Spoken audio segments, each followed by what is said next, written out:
ئەو توانیوێتی لە ڕێگەی تەنها ڕازی تەنایی ئەوانێ بتوانێت بێ بە هاوڕێی ڕازی هەموو میلەتەکەی، بێ بە هاوڕێی ڕازی شەعر خۆی.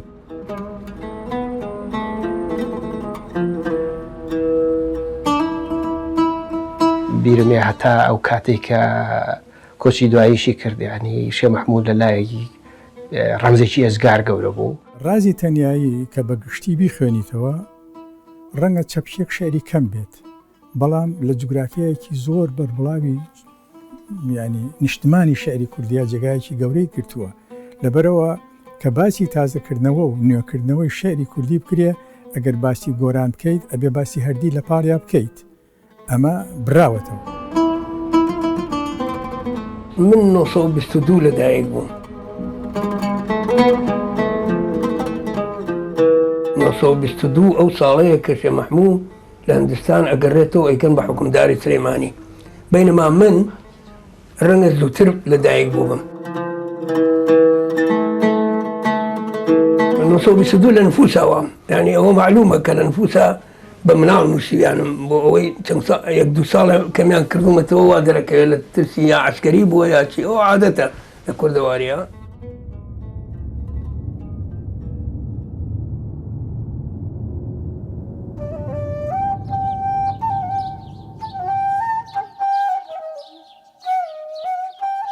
ئەو ڕۆژگارێک شیعری بۆ سەرچێلی ئازیزان دەنووسی، ڕۆژگارێک زۆرینەی ئەم چێلانەی گۆڕستانی سەیوان شیعری ئەویان لەسەر بوو. شیعری بۆ یادی ئازیزان دەنووسی، نەک بۆ مەرگ و نە لە سۆنگەی مەرگ دۆستیدا. هاوکاتیش شیعری تەڕ و پاراوی بۆ خۆشەویستی دەنووسی، شیعری کەم و پوخت، شیعرێک کوت و مت لە دیواری شوشەبەندی بێخەوش دەچێت. کەمی نووسی، بەڵام ئەوەندەی نووسی هەوێنی شیعر و ڕۆحی شیعریان لە خۆدا بەرجەستە کردووە.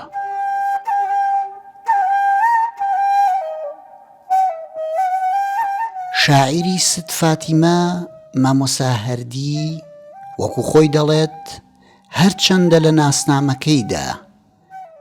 ساڵی 1922 وەکو ساڵی لەدایکبوونی تۆمار کراوە، بەڵام ئەو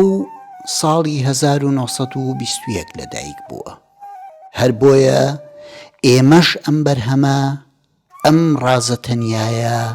پێشکەش بە یادی 100 ساڵەی لەدایکبوونی خۆی، لەدایکبوونی مامۆسا هەردی دەکەین.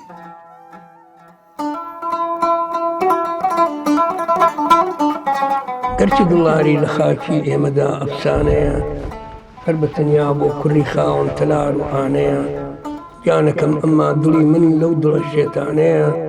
بێ ئەوەی هیچ شت بەرێ کوژراوی ئەو چاوانەیە، هەر بە تەنیا خۆشەویستیشی کە بەم ست فاتمە سەروەتم ناوێ بزەیتەوە و پەڕیاوە. ئەی مامۆساکە باسی ئەوە ئاگا شیعری بۆ خەڵکی تر وتووە، بۆ مرۆڤێکی تر، بۆ کچێکی تر شیعری دڵاری وتووە، ڕێی تۆ چییە بەرامبەرەو شتە؟ وەڵام من پێم ناخۆشە چونکە هیچی لە بن نەگۆڕیەوە، لەگەڵ منە باش ڕۆشتەوە، لەبەرەوە هیچ زەربەیەکی لە من نەیاوە، لە زمانی منە نەبووە. شیعری هەیە کە بۆ تۆی نووسی بێن؟ وازانم هەیەی. ئەزانی ناوی چییە کام شیعرانە؟ ئازانم. کامێ؟ ئیترەوە لە خۆی پرسە. دایکم هەموو شعرەکانی باوکمی لەبەرە. تەبان یەکێک لە شعرەکان بە دیاریکراوی بۆ خۆیەتیەوە، ڕەنگە خۆی باسی کرد بێت، نازانم. آخر شعرێتی کەوتوێتی ستەڕێکە لە ناو دڵدا حەشاداوە بە پەنهانی، کە چاو چەشنی ئاوێنەوە ها بێ پەردە درکانی، و ئەزانم ئەو شعرەی بۆ منە. دایکم ئەگەر چی نەخوێندەوارە، بەڵام تێگەیشتنی و فکرێکی زۆر زۆر فراوانی هەیە. تێگەیشتووە لەوەی کە ئەم کابرایەکی خوێندەوار و شاعرە، تێگەیشتووە لەوەی کە هەموو جارێ بە زمانەکەی خۆی ئەیوت تەنانەت ئەگەر علاقەشی بکردای جۆم نایە هەموو خۆ دوایی هەرێتەوە جێگاکەی خۆ. مامۆستا ئەحمەد هەردی دەرسی کوردی پێوتین، بەر لە هیچ شتێک واژەی کوردی زۆر فێرە کردین، بەیانیتان باش، ڕۆژتان باش بەخێر بێن ماندوو نەبێن وابکەن هەموو هینەکانی بە کوردی بوو. من بۆ خۆم چاکم لە بیرەکە ناسینی یەکەم جار لە نێوان گیانی من و شعرەکانی ئەودا ناسینێ بوو کە یان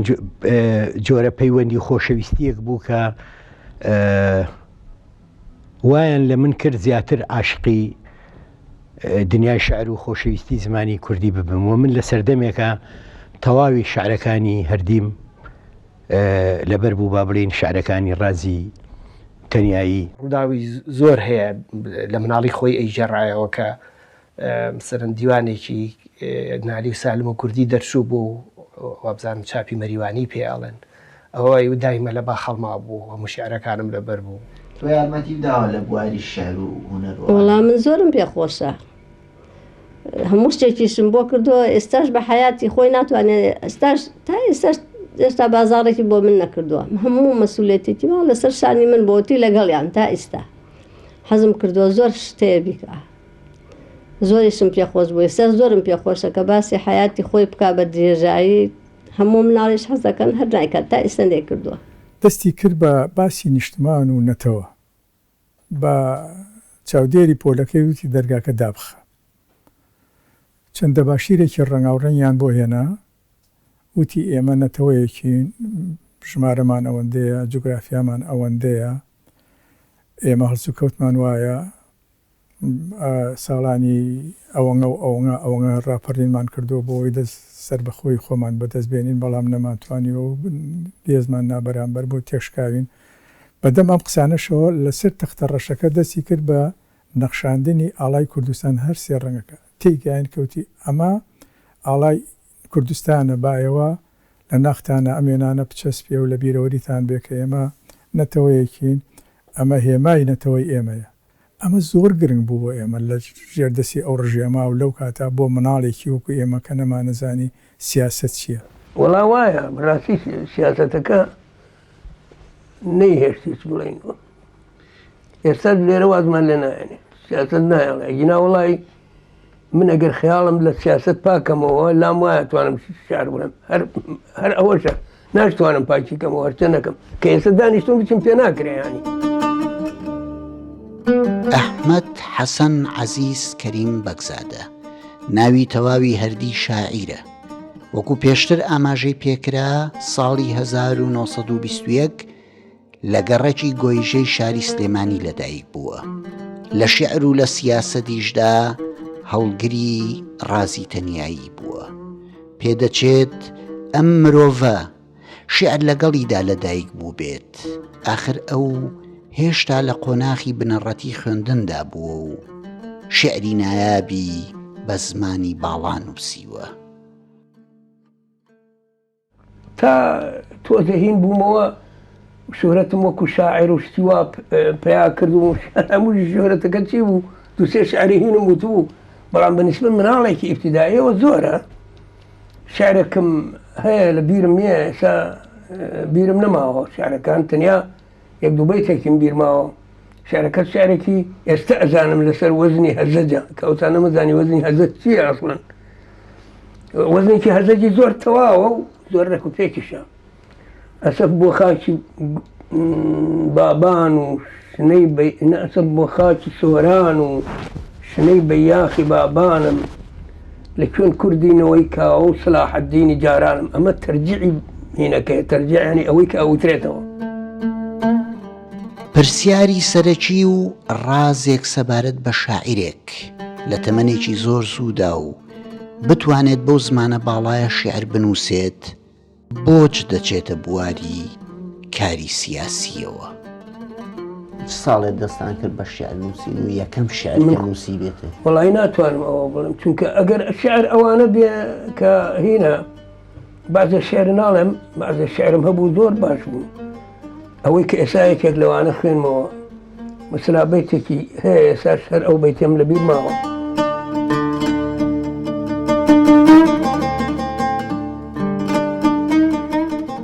دڵۆ دڵۆپی ئەشکی وەک باران بە تاو باری لە چاوانم لە سەقفی سینەوە دایا گەیشتە جەرگی پرژانم. ئەوە هەر ئەوەیە کە وتم وەکو تەرجابەن بوو. ئەوە ساڵێ وتو تاگەر لە بیرە بێ ئەمە یاسی و شەشە یاسی و حوت یاسی و پێنج یاسی و شەشە. تۆ بە شعر حسابەکەی ئەوە شعر فعلا لەوەی کە ئەوە بەڵێ لە بیرم نییە شعرێکی تریشم وتبوو ئەو مەلا نەجمەدین مەلایە کە من تەلەبەی ئیبتیدایی بووم، یعنی خستیە کەشکۆڵەوە لەگەڵ شعری شاعرە گەورەکانە ئەو ساوەکو کەشکۆڵە نووسیبە شعرەکە لە ساییەکی یا بڵێن ئەو زەمانە پێڵێن لە شعری کۆنا پێڵێن نەزیرە. نەزیرە یعنی وەکو ئەو عادەت بووە لە قەدیمە ئەگەر شاعرێک شعرێکی جوانی وتبێ لەسەر وەزنێکی گران یا قافیەیەکی گران یەکێکی کە بۆ ئەوەی ئیسپاتی کا کە ئەمیش وەکو ئەوە یانی شانی ئەوە شعرێکی لە عینی وەزن یا عینی قافیەدا ئەنا مەسەلا ئەوە لە ئەدەبی کۆنا پێڵە نەزیرە. من نەزیرێکی وام لەگەڵ زێوەرە هەیە تەبیعی فەرقی زۆرە لە بینی ئەوەی من و زێوەرایەکەی زێوەر زۆر نایەمە.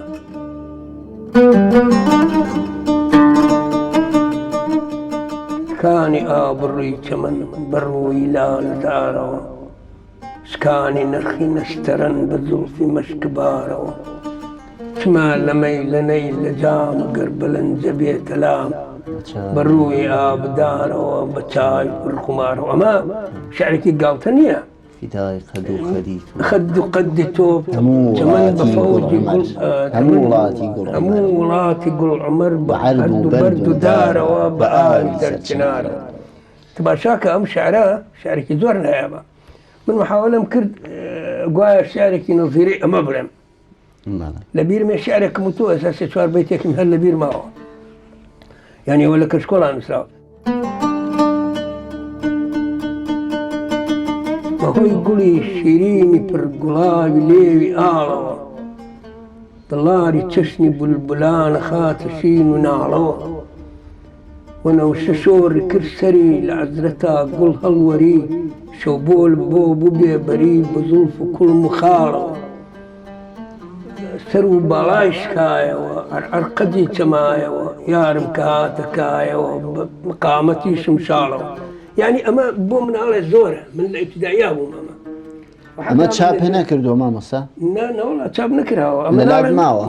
بڵێ لە لات ماوە ئەو نەوەڵا هەر ئەوە لە بیرمە ینی خۆم لە بیرمە ئەو سێ چوار بەیتەیەن لە بیرە. ئەمە وەختی خۆی نەجمەدین مەلا خشێ ئەتوانم بڵێم ئەوانە بڵێم ئەوەڵ شعرێکنا من شعری لەوە پێش شعری لە خۆمەوە نووسیومە لە بیرمێ دەفتەرێکم هەبوو هەر لە خۆمەوە شتم تیا نووسی. جارێ خۆی بۆ منی گێڕایەوە فەرمووی من هەشتا و حەوت شێعری ترم هەن نەخراونەتە ناو دیوانەکەەوە. ئەمە بەڕاستی گەڕانەوێت لەکوێیە بەڕەحمەت بێ حەمەبۆر مستەفا حەمەبۆر ئەو ئەی فەرموو لای من هەن قایمکار بۆ ئەو شتانەی زۆر کۆوە کردەوە و چەند جارێکیش مامۆستا هەردی بە منی فەرمووە کە ئەگەر توانن لێ بسەنە.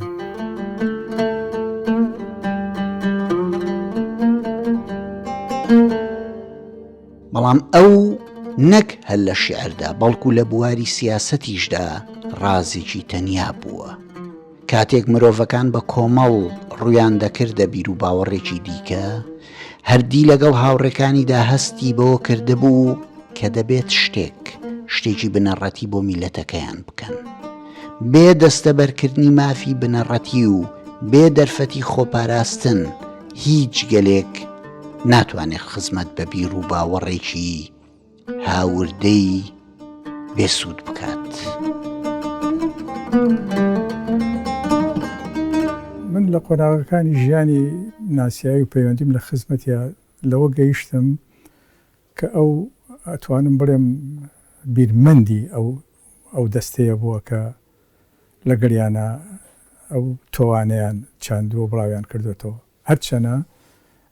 ئەو نووسینانەی ئەو سەبارەت بە کاژیک من هیچم لێ نەدیوە چونکە من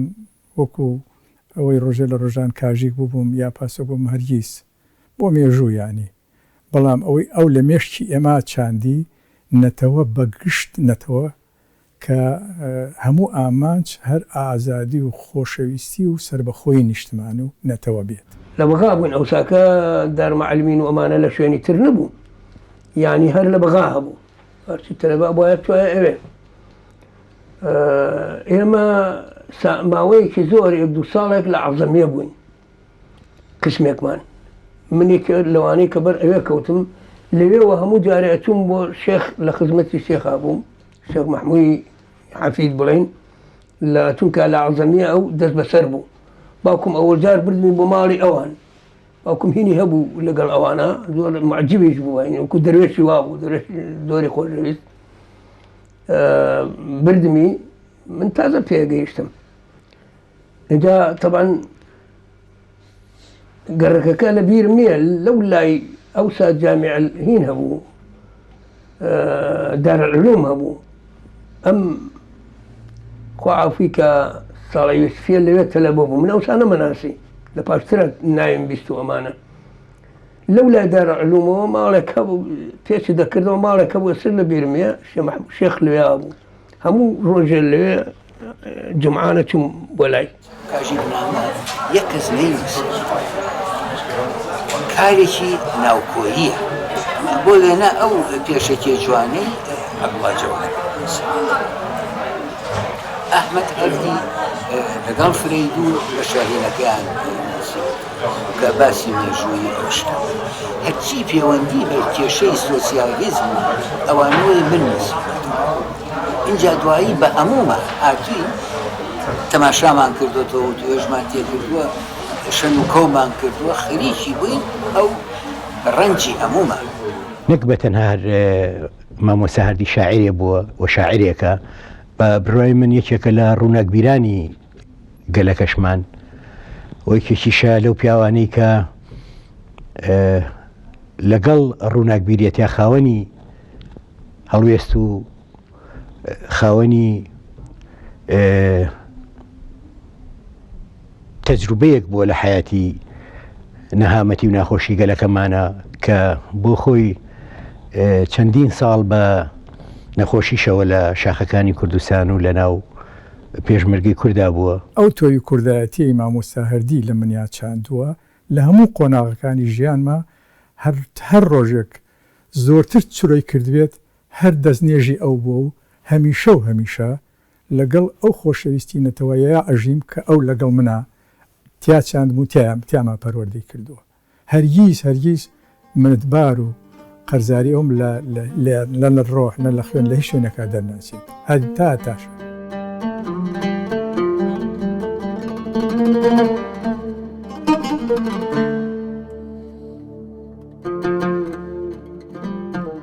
چوون بەرەو کاری سیاسی چەند هۆکارێکی هەن لەو ناوەندەوە سەرچاوە دەگرن کە هەردی تێیدا گەورە دەبێت باوچێک سەرسامە بەڕابەری کوردایەتی لەو ڕۆژگارەدا شێخ مەحموود سەردەستیەک نەتەوەکانی دراوسێ بەسەر میلەتەکەیەوە هەیانە و ڕۆژانە نمایشی دەکەن کەشی بارگاوی ئەو ڕۆژگارە و تەوژمە جۆرا و جۆرەکانی بزاوی سیاسی